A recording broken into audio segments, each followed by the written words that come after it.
এবং উনি ডক্টর ইউনূসের সময় এই যে দায়িত্ব পালন করেছেন, কোনো কথা শুনেছেন? শুনেছেন? হজের টাকা আবার ফিরিয়ে দিয়েছে, বাংলাদেশ ইতিহাসে এই প্রথম। তো এটা তো আমরা ইসলামী লোকের একটা ঝলক দেখলাম। চলেন না আরো পরিপূর্ণভাবে ইসলামিক লিডারশিপ নিয়ে আসি। আমাদের হাতেই কিন্তু সুখ দুঃখ নির্ভর করতেছে। আমরা চেয়েই বাংলাদেশে দুঃখ বেছে নিয়েছি। চট্টগ্রাম বিশ্ববিদ্যালয়ের প্রফেসর ডক্টর আকুম আব্দুল কাদের, নেতৃবৃন্দ, সুধীমণ্ডলী, আসসালামু আলাইকুম রহমতুল্লাহ। তো খুবই গুরুত্বপূর্ণ সেমিনার, এবং আমাদের তো একটা সময় মনে হতো যে রবিউল আউয়াল মানেই জিলাপি খাওয়া, মিলাদ পড়া। তো আলহামদুলিল্লাহ অনেক কিছু থেকে আমরা বেরিয়ে আসছি, আরও বেরিয়ে আসতে হবে। এবং একটা মাস আসলো বছরে আর শুধু জিলাপি খেলাম, এতে মনে হলো যে পৃথিবীতে রাসূলুল্লাহ সাল্লাল্লাহু আলাইহি ওয়াসাল্লাম খুব ক্ষুদ্র কারণে আসছেন, সংকীর্ণ কোনো উদ্দেশ্য সাধনের জন্য। কিন্তু আমরা তো জানি যে পৃথিবীতে সবচেয়ে বড় পরিবর্তন যার হাত দিয়ে হয়েছে তিনি হলেন মুহাম্মদুর রাসূলুল্লাহ সাল্লাল্লাহু আলাইহি ওয়াসাল্লাম। এবং ওনার ইমিডিয়েট ফার্স্ট যে সময়টা ছিল সেটা ছিল পৃথিবীর সবচেয়ে অধপতিত সমাজ। এই জন্য তিনি একসময় বলছিলেন যে খায়রুল কুরুনি কারনি সুম্মাল্লাযিনা ইয়ালুনাহুম সুম্মাল্লাযিনা ইয়ালুনাহুম, পৃথিবীর সর্বকালের সেরা সমাজ হলো এটা, এরপরে এটার মান ধীরে ধীরে নিচে যাবে। আমরা দেখছি তাই হয়েছে। তো আমরা যদি রাসূলুল্লাহ সাল্লাল্লাহু আলাইহি ওয়াসাল্লামের সংস্কারের দু একটা কথাও বাংলাদেশে মানতে পারতাম, আমার মনে হয় আমাদের রাষ্ট্রটা অনেক সুন্দর হতে পারত। এবং আমরা প্রায় সোনার বাংলা শুনি, আর আমার মনে হয় এই জন্যই এটাকে সোনার বাংলা বলে যে প্রায় এয়ারপোর্টে সোনা ধরা পড়ে। আমি অন্য কোনো কারণ দেখি না তো, না সোনার মানুষ পেয়েছি, না সোনার সমাজ পেয়েছি, না সোনালি একটা অর্থ ব্যবস্থা বা শিক্ষা ব্যবস্থা পেয়েছি।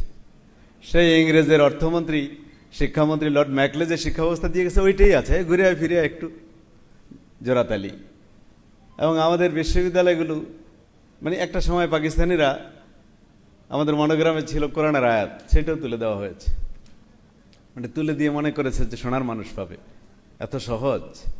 এবং এই মন্ত্র সেই মন্ত্র কত কিছু দেখলাম, কিন্তু বাংলাদেশের ভাগ্যের কোনো পরিবর্তন হয়নি। এই জন্যে আপনি আমি আমরা যে কয়েকজন আছি আমরা সিদ্ধান্ত নেই যে রাসূলুল্লাহ সাল্লাল্লাহু আলাইহি ওয়াসাল্লাম দুনিয়াবাসীকে যে রাষ্ট্র দিয়ে গেছেন, যে সংস্কার করে গেছেন, চলেন না এর কিছুটা মানি। এবং উনি যে বলেছেন সাইয়্যিদুল কওমি খাদিমুহুম, কোনো জাতির নেতা হবে সেই জাতির খাদেম, এটারও কিছু আলামত বাংলাদেশে আমরা দেখতে পাচ্ছি ইনশাআল্লাহ।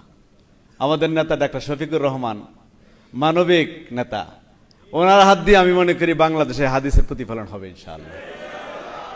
আরো বহু গগন বিদারী নেতা আমরা দেখেছি, কিন্তু ফাইনালি বাংলাদেশে ভাগ্যের কোনো পরিবর্তন হয়নি। এবং এই রাষ্ট্রনায়কের ব্যাপারে যে ছোট ছোট শব্দে রাসূল বলেছেন যে ইন্নামাল ইমামু জুন্নাহ, নেতা হবে মানুষের জন্য ঢালের মতো, মানে জনগণের কিছু হতে দিবে না, যা যাবে ওনার উপর দিয়ে যাবে। এরকম নেতা একজনও বাংলাদেশে আসছে? একজনও আসেনি। এবং আবার বলা হয়েছে ইন্নামাল ইমামু দামিনুন, এই নেতা হবে সকল কিছুর জামিনদার, পুরা জাতির 18 কোটি মানুষের খাদ্য, বস্ত্র, বাসস্থান, চিকিৎসা এবং নিরাপত্তা সবকিছুর দায়িত্ব উনি দিবেন। এই বোধ নাই বলেই তো কামড়াকামড়ি। আমার মনে আছে এই যে আমাদের স্বরাষ্ট্রমন্ত্রী ছিল সাহারা খাতুন, উত্তরার এমপি ছিল, সে মারা যাওয়ার পরে আওয়ামী লীগ থেকে 50 জন প্রার্থী হয়েছিল, 50 জন চেয়েছিল যে এমপি হবে। তার মানে মধু আছে এর মধ্যে। কিন্তু ইসলামের যে চেতনা, এটা যদি ধারণ করতো তাহলে কামড়াকামড়ি হতো না। এবং ইসলামে আপনি জানেন যে নেতা হওয়ার সবচেয়ে বড় অযোগ্যতা হলো যদি সে পেতে চাইলে সে সবার আগে বাদ। এইসবগুলো আমাদের চেতনার মধ্যে নিয়ে আসতে হবে। খালি চেতনা শব্দটা শুনতেও তো মোটামুটি এখন আর চেতে না, কত চেতবে, তাই না? শব্দগুলির যে মহত্ব ছিল এগুলিও শেষ করে ফেলেছে। আমরা কিছু শব্দ এসো বেশি শুনেছি, আমার কাছে এখন সবচেয়ে কম গুরুত্বপূর্ণ মনে হয়। এবং আমি তো ঢাকা বিশ্ববিদ্যালয়ের ওই এলাকায় থাকি, আমি সবচেয়ে বেশি শুনেছি এই শব্দগুলো। তো চলুন আমরা আজকে যিনি প্রবন্ধ পড়েছেন, আমার মনে হয় প্রবন্ধ পাঠে বাংলাদেশ অন্যতম সেরা একজন ব্যক্তি ডক্টর আকুম আব্দুল কাদের, চিটাগাং ইউনিভার্সিটি আরবিকের প্রফেসর, সাবেক চেয়ারম্যান। ওনার বহু ছাত্র চিটাগাং ইউনিভার্সিটির প্রফেসর হয়ে গেছেন।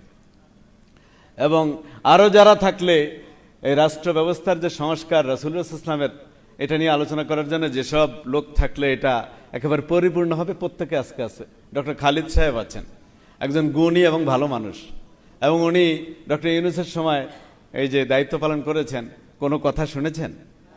শুনেছেন? হজের টাকা আবার ফিরিয়ে দিয়েছে বাংলাদেশ ইতিহাসে এই প্রথম। তো এটা তো আমরা ইসলামী লোকের একটা ঝলক দেখলাম। চলেন না আরো পরিপূর্ণভাবে ইসলামিক লিডারশিপ নিয়ে আসি।